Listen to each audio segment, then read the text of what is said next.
Hi to all of you linked with us digitally. I want to thank Paul Andrews and Victoria Javoyan and all who have persisted to produce this first, all digital, Contact in the Desert. Today, my presentation is about brains to galaxies. The key is frequencies.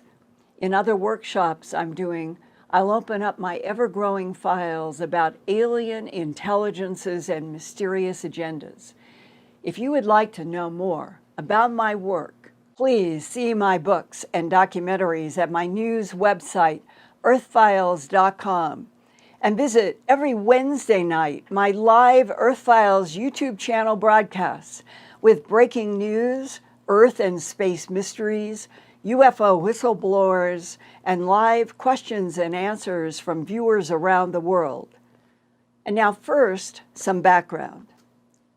I graduated in 1968 from Stanford University with a master's degree in communication, where I produced documentaries at the Stanford Medical Center and the Stanford Linear Accelerator and reported for the Stanford Chaparral, and always had cameras around my neck.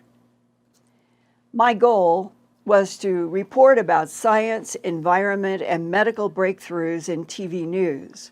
I worked for KNBC in Los Angeles, WCVB, the ABC affiliate in Boston, and then became director of special projects at the CBS station in Denver, where I produced, wrote, directed, edited, and reported documentary films on flatbeds like this one. I also produced live studio audience productions about Colorado environment, technology, and science issues, including NASA astronaut training at Martin Marietta.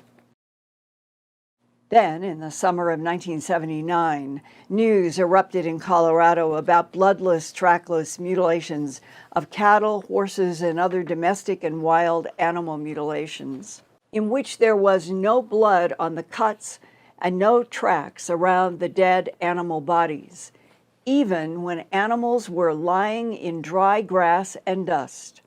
Even stranger, some animals had missing internal organs, such as hearts, without any surgical cuts into the chest. Veterinarians had no answers.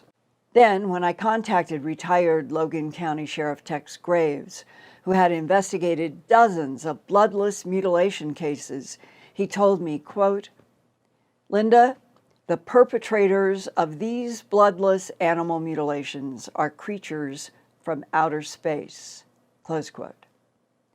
When he said those words, I felt the sting of an electric shock, as if my very soul jumped, wanting me to know that day with the sheriff was the turning point of my life.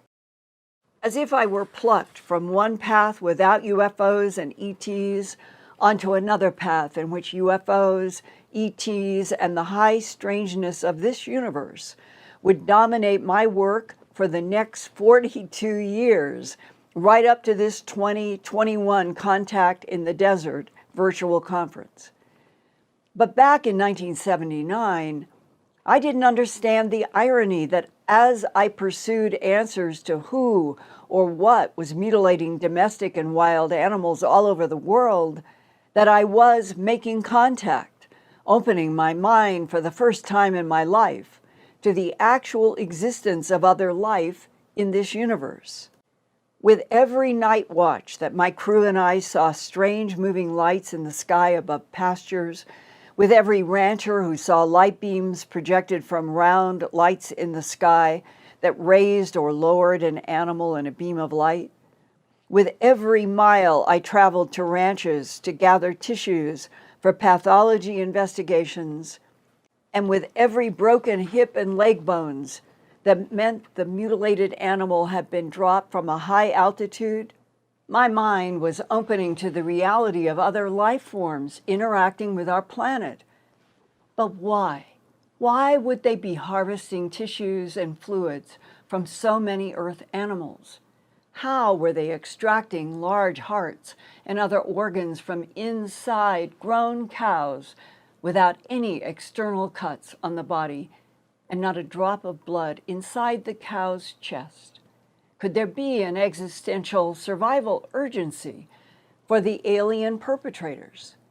If we knew who they were and why they needed organic tissues from Earth, would we feel compassion for them instead of anger and fear? Could Earth's first trade route with another life form in this universe be to sell farm animals to ETs? Over the next 9 months, I worked 18-hour days without let up to produce the 90-minute documentary broadcast called A Strange Harvest. The audience that night was the largest ever for a Denver station-produced program. The phone didn't stop ringing and the mail didn't stop coming from people all over the United States and Canada, and then came mail from other countries. I didn't know then that I was only scratching the surface of what I would come to see is like a 16-layered chess game. Professional, controlled remote viewers who work for the Central Intelligence Agency and the Defense Intelligence Agency in Washington, D.C., were in the 1970s reporting confidentially about their classified program, and they were saying this universe is teeming with consciousness and other life forms. And all those trained remote viewers also reported that when it came to alien agendas, there were friendlies, neutrals, and hostiles. But why? Why would the most recent standing up primates on Earth that we call Homo sapiens sapien, us, have any enemies when we are a baby civilization in the big cosmic scheme of things? And why can't we humans meet the friendlies who the remote viewers say help protect humanity from the hostiles? It was not until my first 3 books had been released between 1989 and 1999 that I received an invitation from a friend at the World Bank to meet an analyst retiring from the Defense Intelligence Agency. He knew a lot about extraterrestrial biological entities. The 3 of us traveled to a neutral location chosen by the DIA agent. When we sat down, his first words were, "I don't think our satellites can penetrate this white noise." And we were surrounded by water and boat engines. And then he began. My work for the DIA has been to monitor and analyze 3 competing extraterrestrial civilizations that use Earth as a laboratory for all kinds of genetic manipulations and terraforming. Our government has proof that the non-humans have fought over the Earth laboratory for at least 270 million years. What proof, I ask?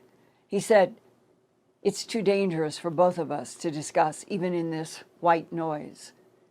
But he told me astonishing details about the symbiotic existence of alien intelligences based deep underground, deep underwater basins, and deep inside mountains on Earth.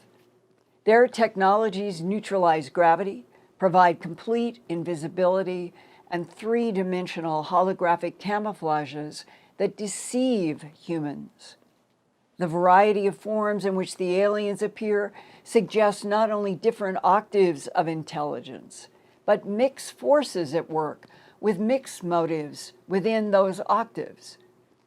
No matter what our defense strategies and technologies are, the human race is weakened by ignorance about the situation. History teaches us that often the common good is better served if state secrets are open to public consideration. For if there is one truth that humans have a right to share, it is that something is tampering with this planet physically, psychologically, and spiritually. Humanity deserves the truth, especially if that truth requires a revolutionary new perspective about our history and our future. I am convinced that a common source of energy pervades all there is and can be an ally to living consciousness. That energy, I think, moves in cycles like this spiral, found on ancient rocks in England, Ireland, and the island of Crete, dating at least 4,000 years before Christ. Part of the old symbol's meaning is that the machinery of the universe involves the evolution of souls. The spirals are not static and not two-dimensional. The symbol is a slice. A larger reality can be imagined as a spiral upward and downward through innumerable other frequencies or dimensions. Ancient wisdom understood that the moment of death was simply a transition into another frequency on the spiral. So all lines in all directions are simultaneous and filled with life forms ebbing and flowing, supported by a singular force, an invisible matrix of energy from which everything emerges and to which everything returns. This is a toy hologram projector that projects three-dimensional dinosaurs and other creatures. Do you remember the hologram of Princess Leia that projected by R2-D2 in Star Wars when we could hear her desperately calling Skywalker for help? These holograms are not photographs. They are not using trick mirrors. The word hologram comes from ancient Greek, in which holo means whole, and gram means to record and write all lines of letters. It is a system that collects and stores a 3D virtual object that is not really there, but was originally a 3D object that the holographic recording system preserved as a frequency memory. The first time that I heard someone say, "This is a holographic universe," it was Bud Hopkins in 1991 after a Midwest UFO conference.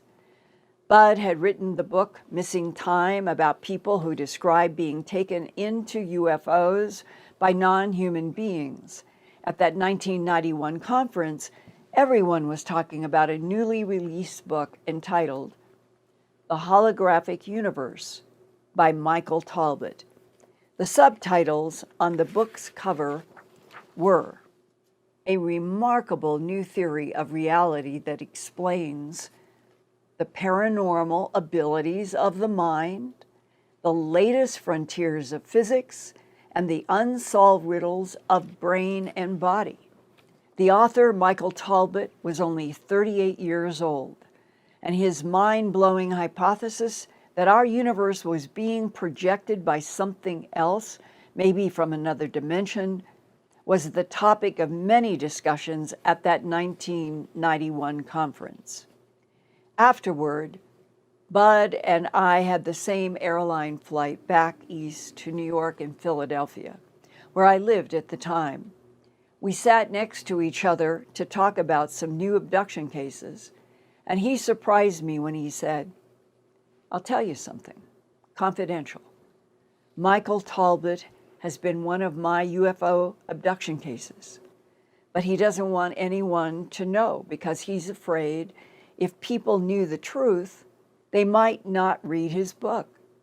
And Michael told me the truth is that the entire holographic universe, the whole concept that he has written about, was given to him in a telepathic download by the extraterrestrials who have been abducting him.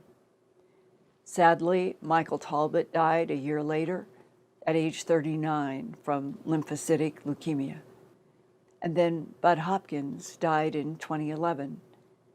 Now, in 2021, Michael Talbot would feel reinforced by some astrophysicists who are now even writing papers that hypothesize our universe is a 3D hologram projected from another dimension.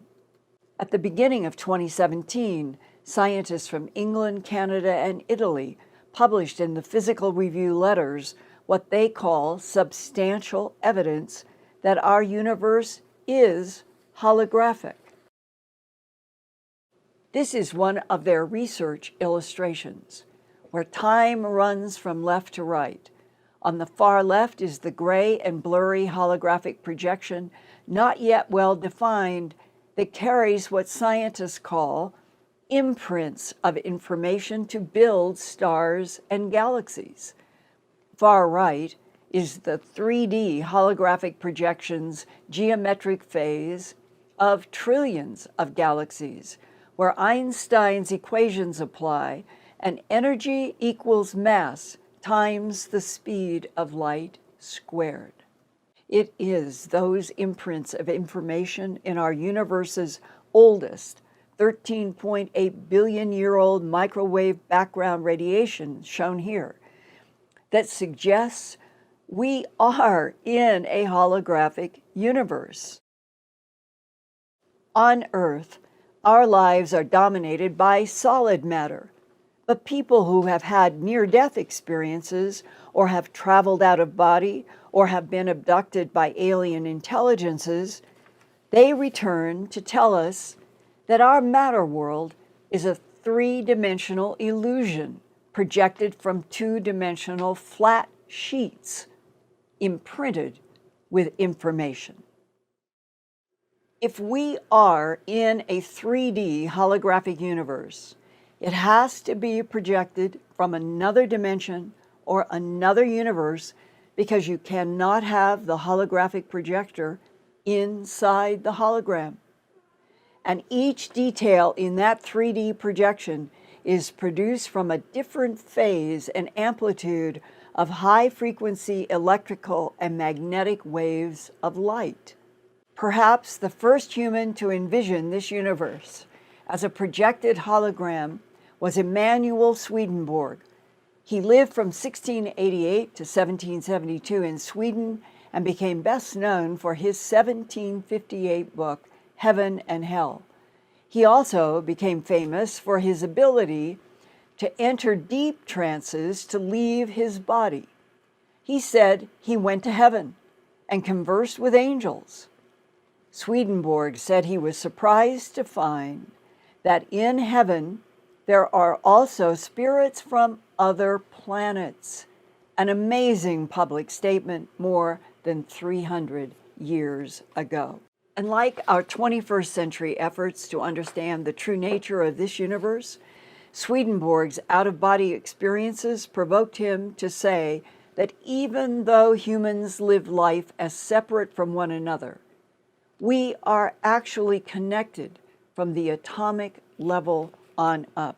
Swedenborg saw that underlying the visible matter universe was a wave substance that connected every particle of the cosmos. Could the all-connected wave substance in this multi-dimensional universe explain how some human minds can remote view other planets in our solar system, or see the future, or sense invisible danger, or receive telepathic communications from non-humans, or even move matter by focusing the mind's attention? In the context of looking into the future, in the past few months, many viewers of my Earthfiles.com news website and my Earthfiles YouTube channel that I broadcast on every Wednesday night, a lot of people have sent me letters and emails about dreams of massive floods inundating our planet. Some viewers have wondered if the flood dreams could be subconscious metaphors for the awful global pandemic of COVID. And then others wonder, could it be an example of how human brains can resonate with the entangled frequencies of this universe and pick up on signals from the whole cosmic fabric? A big part of that cosmic fabric are frequencies and mathematical shapes called fractals, like the spirals in this illustration. There is a man in Washington State who has been convinced we are in a holographic universe after he was nearly murdered. His name is Jason Paget. Today he is 51 years old.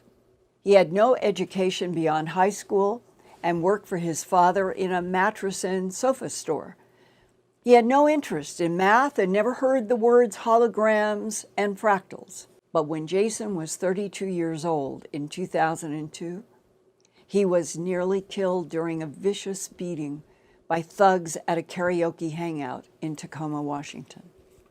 In the hospital after the attack, Jason's skull and brain were badly damaged, and suddenly he began to see everything around him in geometric patterns, moving like motion picture film. He went from a normal guy to the very rare condition of acquired savant syndrome. And that's when a person acquires remarkable musical, mathematical, or artistic abilities after a severe injury or a disease. And for Jason, he began to see shapes in his mind that were so beautiful that he had to try to draw them. Each fractal pattern emerged in his mind's eye in a different color, using only a sharp pencil, ruler, and compass. Jason began hand-drawing perfect fractal patterns like this. The rare mathematical accuracy and perfection of his hand-drawn fractals led to a book released in 2014 entitled "Struck by Genius: How a Brain Injury Made Me a Mathematical Marvel," co-authored with Maureen Seberg, a writer for Psychology Today and Oprah Magazine. Jason Paget went from never having seen a fractal to seeing everything around him in fractal patterns like this and motion picture frames like watching a movie. Jason's brain even saw his own hand as a fractal pattern, and here is Jason's sketch of what he was seeing. There is a name for this brain condition that turns numbers into shapes like fractals. It's called synesthesia. Fractals like this black Mandelbrot set pattern bordered by branching Julia sets were not even in public discussions until half a century ago in 1975. That's when IBM mathematician Benoit Mandelbrot put a small equation in a big computer and ran it over and over for hours to see what would happen. He ended up with this remarkable shape called Mandelbrot set after him and bordered by Julia sets.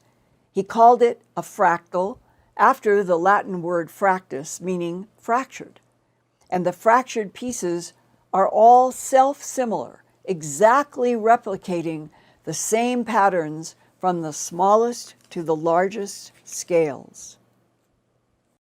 That same self-similar pattern is found in Mother Nature's geometries, like this nautilus shell that spirals in a fractal design, and like this tree that is a good example of a real-life fractal that keeps branching in a self-similar pattern. At the largest cosmic scales, galaxies also spiral in fractal patterns. And since his brain was battered in 2002, Jason Paget has continuously seen fractal patterns instead of hard matter surfaces. Even looking at his own skin, he sees fractal patterns.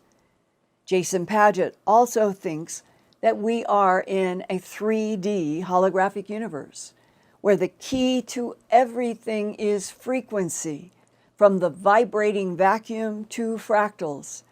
Many universes and dimensions could exist simultaneously, like notes in a chord of music, where each note is a specific separate frequency, but the chord is a combination of all of the frequencies. Each frequency could be a different dimension.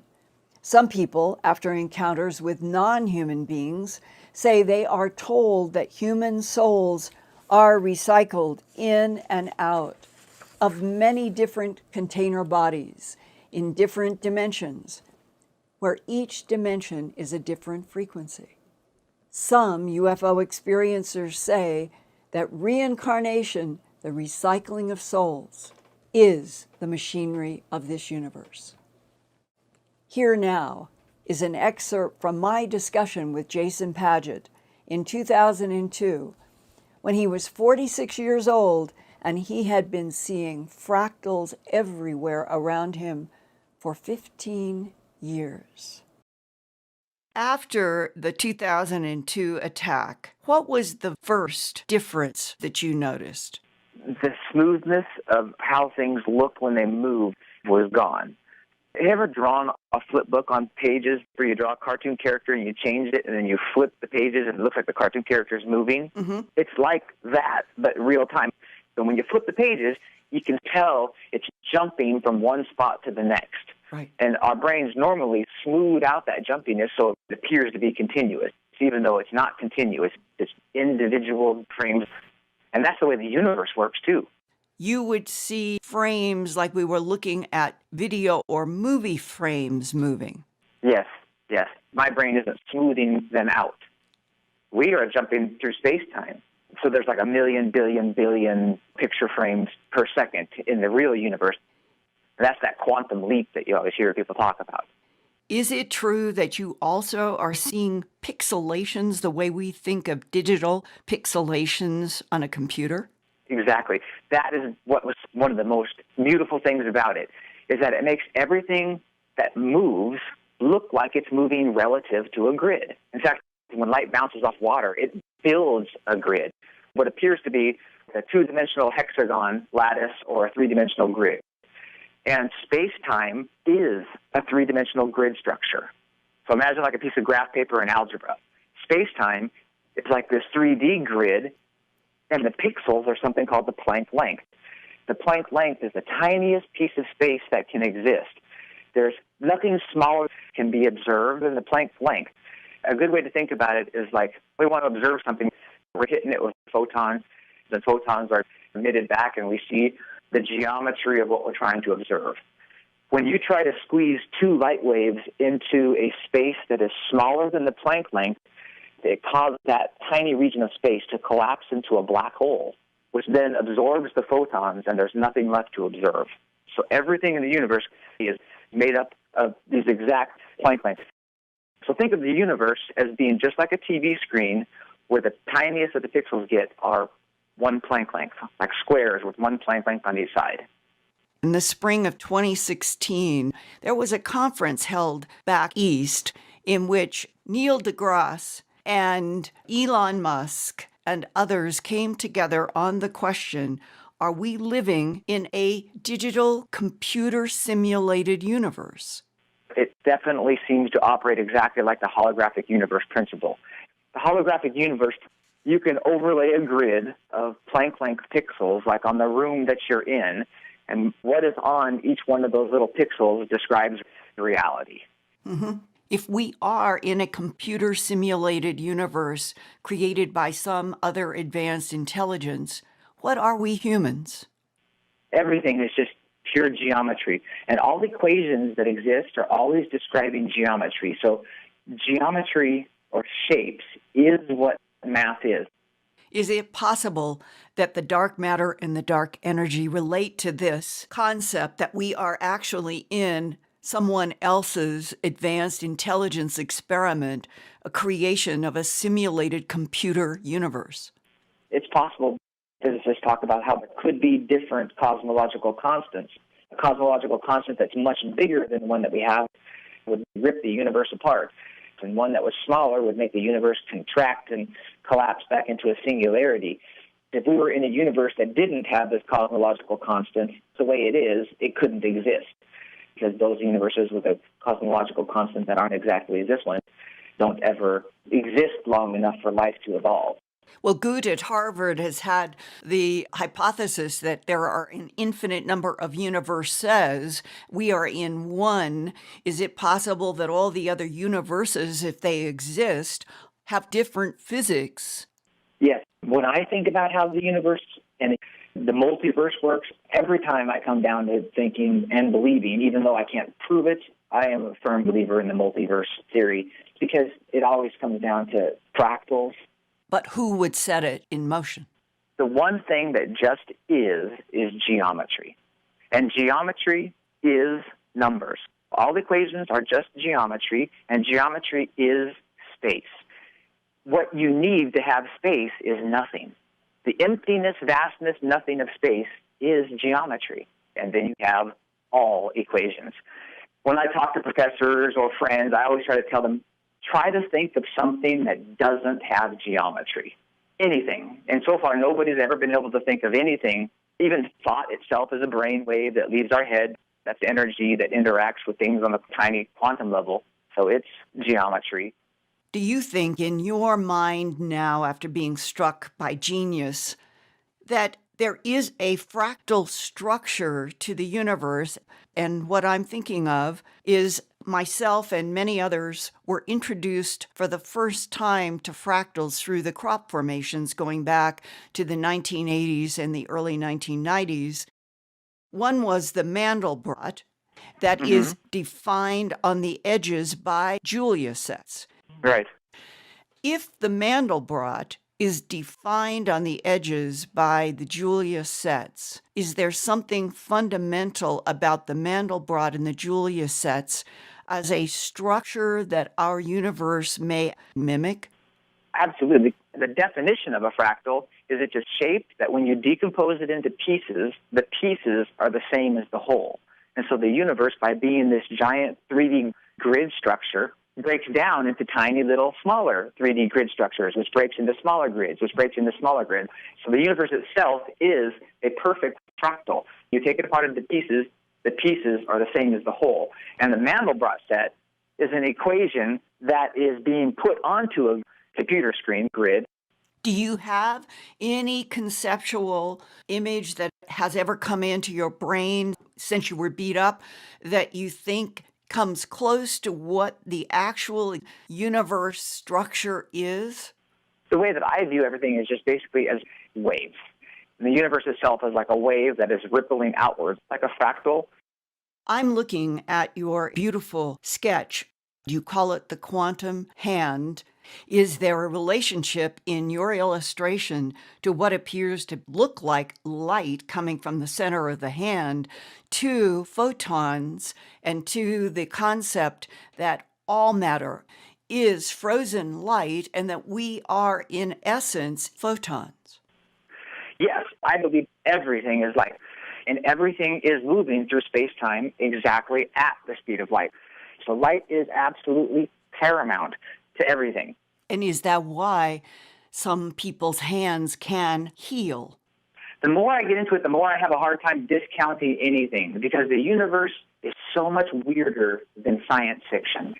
I know that people who are positive heal faster, so our minds can do amazing things, and our bodies can do amazing things. When you think about the quantum weirdness of the universe, that you can be in an infinite number of places at once, that there's a multiverse, that we can be inside of a large computer program, to think that somebody could somehow do something like that isn't so strange anymore. And we know that space is geometry, and that is numbers. And we have also found that nothingness, the vacuum of space, vibrates with quantum fluctuations from uncertainty. And so now we have a vibrating grid structure of nothingness that always is, that will always vibrate from uncertainty, and that is infinitely large and infinitely small. I mean, you pretty much got the ingredients you need for all math, which is basically just a grid structure and something that allows things to at least appear to move across the grid. And the way that I'm describing the holographic universe principle, where each little pixel has a piece of Hawking radiation on it that is coming from the event horizon of a black hole. Can you take all of this and move the track to the whole question of the soul that animates the biological containers? I think of the soul as being like every tiny quantum movement and measurement of me. From the moment I'm born till the moment I die, that is me and my soul. Matter is energy. E equals mc squared. So matter literally is energy, and matter can become energy, and energy can become matter. They can switch back and forth forever, but they're never destroyed. That means the matter that is me has always been and always will be. It's been light, it's been trees, It's been in everything. A lot of people talk about what happens after you die. But when you're dead, your energy is not in a form that can observe time. Time is meaningless. So we know that this universe is 13.8 billion years old. Do you remember waiting to be born? You were in dinosaurs, you were in stars, but to you, it was instantaneous. You've always existed. When you die, you can't observe time. So time is meaningless to you. So you don't notice that time go by, just like you don't notice the time waiting to be born. So to me, when you die, the next thing you know, if there's an infinite number of Big Bangs, dying is being born. The next thing you would know is you're just popping into existence again in the next universe where it's identical to this one, but I'm left-handed. Every single possibility happens eventually in an infinite amount of time. So the soul could be some sort of substance designed and made specifically to take all of the frequencies of a conscious life into it for recycling. Yes. And the universe just automatically does that. Nearly 40 years ago, the United States Army's Intelligence and Security Command in Fort Meade, Maryland, was studying Robert Monroe's gateway process of brain-mind techniques that include traveling out of body, even into outer space, and the concept of a holographic universe long before scientists recently have published really serious papers that we are in a holographic universe with the profound implication that every atom and photon is connected to all other atoms and photons. And this 1983 paper was released through a FOIA request to the CIA, which finally released the classified report in 2003. Paragraph 12 states about holograms, quote, "Energy creates, stores, and retrieves meaning in the universe by projecting or expanding at certain frequencies in a three-dimensional mode that creates a living pattern called a hologram. Holograms are capable of encoding so much detail that, for example, it is possible to take a holographic projection of a glass of swamp water and view it under magnification to see small organisms that are not visible in that water to the naked eye when the glass itself is examined. The whole concept of holography, despite its scientific implications, has only been known to the physicists since the underlying mathematical principles were worked out by Dennis Gabor in 1947, who later won a Nobel Prize for that work," close quote. A 2014 medical discovery of quantum vibrations in microtubules inside brain neurons supports the theory of consciousness by Nobel Prize-honored mathematical physicist Sir Roger Penrose and his colleague, anesthesiologist Stuart Hameroff, MD. The two scientists theorized that consciousness derives from quantum vibrations picked up from biological structures inside the human brain that resonate with quantum vibrations in the holographic universe. Doctors Penrose and Hameroff said about the microtubule discovery, quote, "Our theory suggests consciousness derives from quantum vibrations in microtubules that are protein polymers inside brain neurons. Both govern neuronal and synaptic function and connect brain processes to self-organizing processes in the fine-scale, proto-conscious quantum structure of reality," close quote. The scientist's argument is that the human mind is also a hologram that attunes itself to the universal hologram by the medium of energy exchange through the microtubules. One of the scientists in the U.S. Army Consciousness and Hologram Study concluded, quote, "Contrary to what everyone thinks they know, it might not be the brain that produces consciousness, but rather consciousness is what creates the appearance of the brain, close quote. And that is the ancient concept of the thought that dwells in the light, and that's all there is. Theoretical physicist David Bohm came to that same conclusion. He wrote, quote, "Mass is a phenomenon of connecting light rays which go back and forth, sort of freezing them into a pattern. So matter, as it were, is condensed or frozen light. Light is not merely electromagnetic waves, but in a sense, other kinds of waves that go at that speed, and therefore all matter is a condensation of light into patterns that are moving back and forth at average speeds which are less than the speed of light." Even Einstein had some hint of that idea. And you could say, when we come to light, we are coming to the fundamental activity in which existence has its ground, or at least coming close to it. And I am so grateful that something in the divine cosmos wanted me to experience that all mass is frozen light. It goes back to when I was 21 years old. I lived in a house where my dad always said God was the breeze and sun and the cold water coming out of the hose when he washed the car. And my mom said all life was precious, and she always carried bugs and spiders out of the house in dust rags. And it was those two philosophies were as close as our family ever got to religion. And when I was 21, I went on a camping trip with my younger brother and a cousin, and we went up into the remote Salmon River country of Idaho. And every day I would explore and exercise by hiking up a mountain that was near our campsite.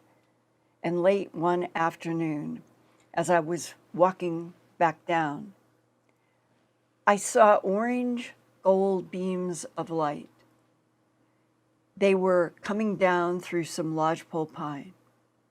The sun was setting behind the mountain, and the low angle cast the beams in the shimmer of the dust of the forest trees. And I was stunned by the beauty. It was as if I had never seen light before.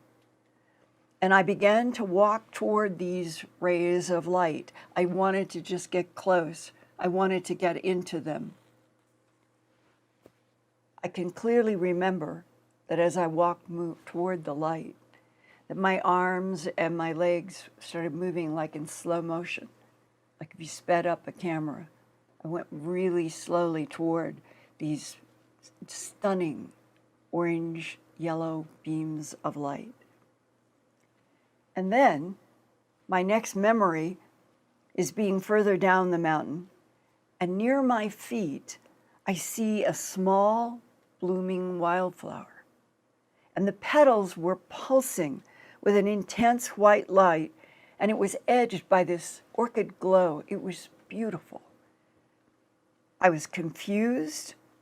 I wanted everything to go back to normal, and I began running. I ran several yards.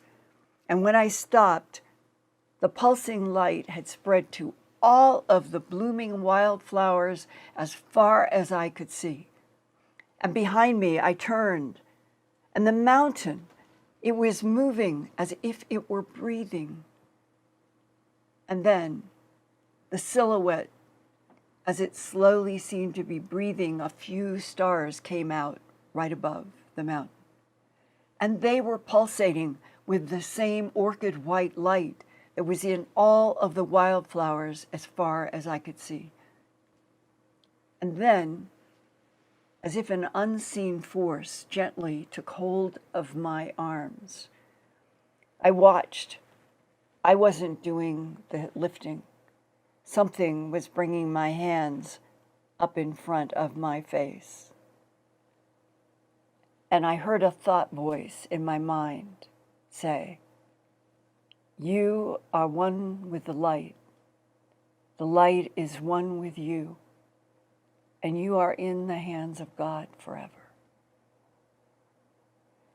And then this kind of warm pressure on my arms seemed to relax. And I found myself, my hands going down in awe. And then the flowers, stars, and the mountains stopped pulsing. And below me in the distance near the river, I could see a fire. It was my brother and my cousin, and they were cooking dinner. Black shadows outlined by the firelight.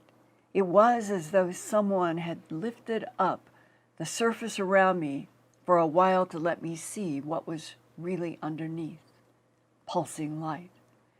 Since then, I have been convinced that a common source of energy pervades all there is and can be an ally to living life. That energy, I think, moves in spirals like the spiral before us, found carved in rock all over this planet. Part of the old symbol's meaning is that the machinery of the universe involves the evolution of souls. The spirals are not static and not two-dimensional. The symbol is a slice. A larger reality can be imagined as a spiral upward and downward through innumerable other frequencies or dimensions. Ancient wisdom understood that the moment of death was simply a transition into another frequency on the spiral. So all lines in all directions are simultaneous and filled with life forms ebbing and flowing, supported by a singular force, an invisible matrix of energy from which everything emerges and to which everything returns.